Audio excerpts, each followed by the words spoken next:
Do you ever wonder if you are actually a disciple of Jesus or if you just believe in him?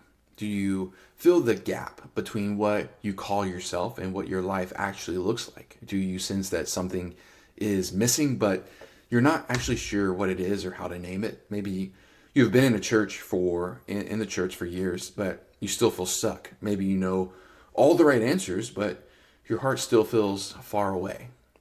We have learned how to be Christians without being disciples. We know how to attend services, say a prayer, and believe the right things, and we can agree with doctrine, join a small group, and serve on a team. But somewhere along the way, we stop asking the harder questions. What does it actually mean to follow Jesus? Not just believe in him, not just agree with him, but follow him. We have made Christianity about a decision. We made once a prayer we prayed, a membership we hold, and we have missed the entire point. Being a disciple is not the same thing as being a believer. You can believe in Jesus and never follow him. You can say you are a Christian and never fully deny yourself. You can go to church your whole life and never take up your cross. And we have built a version of faith that costs us nothing. It fits into our schedule. It does not interrupt our plans. It does not ask us to change. It does not look anything like what Jesus described. The word disciple, it means learner. It means student. It means someone who sits at the feet of a teacher and reshapes their entire life around what that teacher says. In the first century, a disciple did not just show up once a week. They didn't just listen and leave. They followed, they watched, they imitated, they gave up everything to be with their rabbi. This was the standard, this was normal, and this is what Jesus still calls us to. But we have turned it into something easier. We have made it softer, we have made it easier, we have made it fit our lives instead of letting it remake our lives. And the result is a generation of Christians who are not disciples. They believe, but they do not follow. They agree, but they do not obey. They know about Jesus, but they do not know him. And I wrestle with this tension. I can tell you what I believe and why. I can defend it. I can teach it. But there are moments when I look at my life and I wonder if I am really living as a disciple. Am I holding on to control? Am I keeping my options open? Am I calling myself a Christian but not actually following Christ? And honestly, it is easy not to notice because when everyone around you looks the same, when everyone believes the right things and goes to the same services and says the same words, you can miss the fact that something deeper is supposed to be happening. Transformation, surrender, the daily decision to take up a cross. There are moments all the time when I feel this quiet, uncomfortable conviction, not loud, not dramatic, just this small, steady question. Are you actually following me or are you just a fan? And I do not always have a good answer because there is a difference between treating Jesus like an idea you agree with and treating him like a person you follow. There is a difference between treating the Bible like a book you study and treating it like a voice you obey. That realization does not fix everything, but it does start something inside you. It makes you see that you might have settled for something less than what Jesus offered. Religion instead of relationship, information instead of transformation. Being a Christian in name without being a disciple in practice. There is a verse that comes to mind in moments like this, and the scripture gives us a picture of what Jesus is actually asking for. And listen to the way that this is described in Matthew chapter 16, verse 24. Then Jesus told his disciples, if anyone would come after me, let him deny himself and take up his cross and follow me. This is not a gentle invitation. This is not casual. Jesus is not saying, add me to your life. He is saying, let me become your entire life. He is not asking for a corner of your schedule. He is asking for all of it. He's not asking you to believe harder. He's asking you to follow closer. And that requires something from you. It requires denial. It requires death. It requires a daily decision. Deny yourself. That means your preferences do not get the final say. Your comfort is not the goal. Your feelings are not the guide. You stop living for what you want and start living for what he wants. You stop building your own kingdom and you start building his. You stop protecting your reputation and you start living for his glory. Take up your cross. That means you die, not physically, but spiritually. You die to your agenda. You die to your control. You die to your need to be right, to be seen, to be comfortable. And you carry the instrument of your own death every single day. And you do it willingly. You do it gladly, because following him is worth more than protecting yourself or your reputation. Follow me. That is the whole entire point. Not follow a system, not follow a denomination, not follow a tradition. Follow him, watch him, learn from him, imitate him, go where he goes, love who he loves, obey what he says. That is what a disciple does. And here is the part we miss. You cannot do this halfway. You cannot follow Jesus and follow yourself at the same time. You cannot take up your cross and keep your comfort. You cannot deny yourself and still demand your way. It does not work. It has never worked, and it will never work. Jesus did not call us to a modified version of our old life. He called us to a completely new one.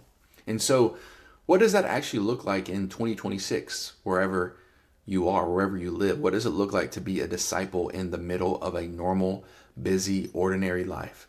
It starts with devotion, not just interest, not just appreciation, devotion.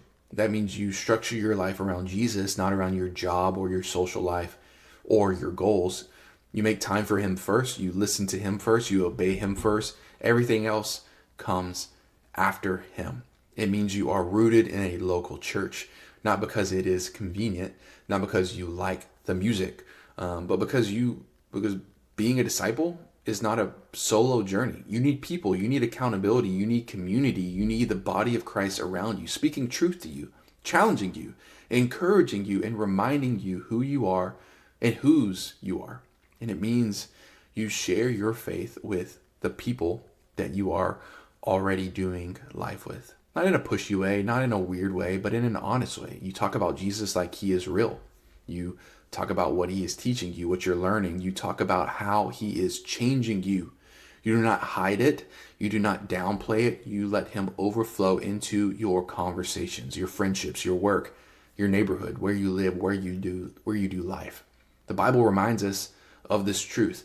There is another picture Jesus gives us of what it means to be his disciples.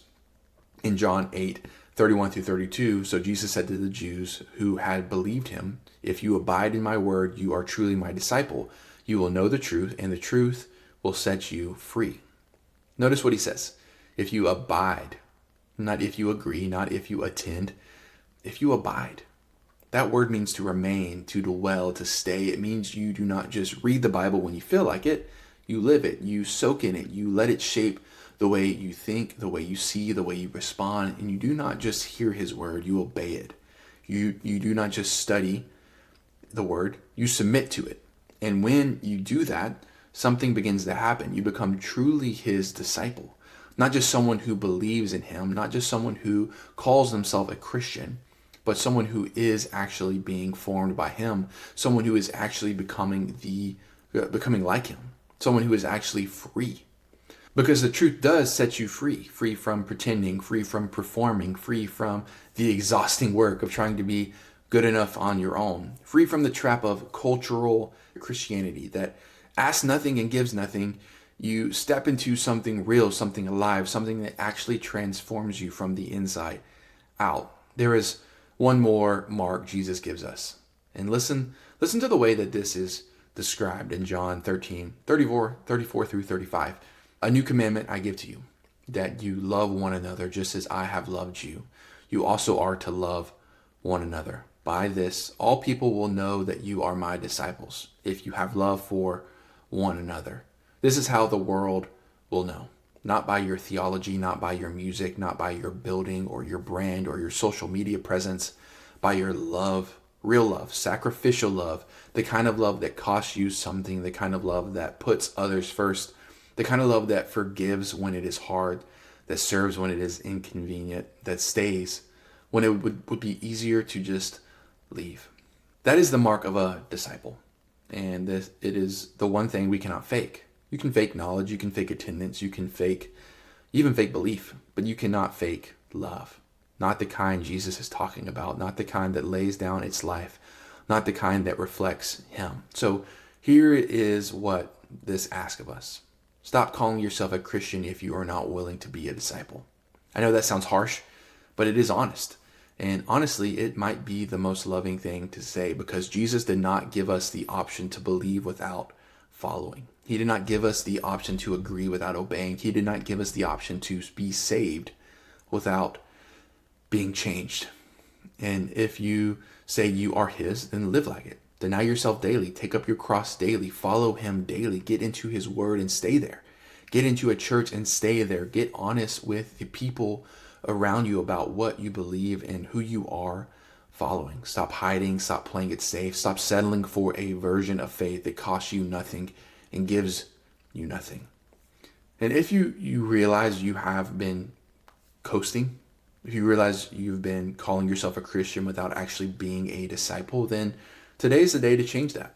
Not because you have to earn your salvation, but because salvation changes you. It makes you new. It makes you his. And when you are his, you follow him. This will not happen overnight. You will not wake up tomorrow and suddenly be a perfect disciple. But you will wake up tomorrow and have the chance to take one step, to say no to yourself and yes to him, to open the Bible and listen, to reach out to your church and connect, to tell one person what Jesus is doing in your life. And then the next day, you do it again. And the day after that. And slowly over time, the change will come. Your desires will shift. They'll start to shift. The things that used to matter will not matter as much. The things you used to chase will not satisfy you like they used to. And the things of God will start to feel more real, more solid, more worth your time and your energy and your life. Obedience will get a little easier, not because you are stronger, but because you are closer to him. Not because you are trying harder, but because you are abiding more closely to him. You will care more about people. You will see them differently. You will love them differently. You will be quicker to forgive and slower to judge, more willing to serve. Not because you are forcing it, but because you are becoming like Jesus, and he is love. That is what discipleship does. It does not just change what you believe. It changes who you are. It does not just add something to your life. It remakes your life. It does not just give you information. It gives you transformation. And it starts the moment you stop treating Jesus like an idea and start treating him like your Lord. And so here's something that I want you to reflect on as you go throughout your day. And it's this. If someone followed you around for a week and watched your life, would they know that you are a disciple of Jesus?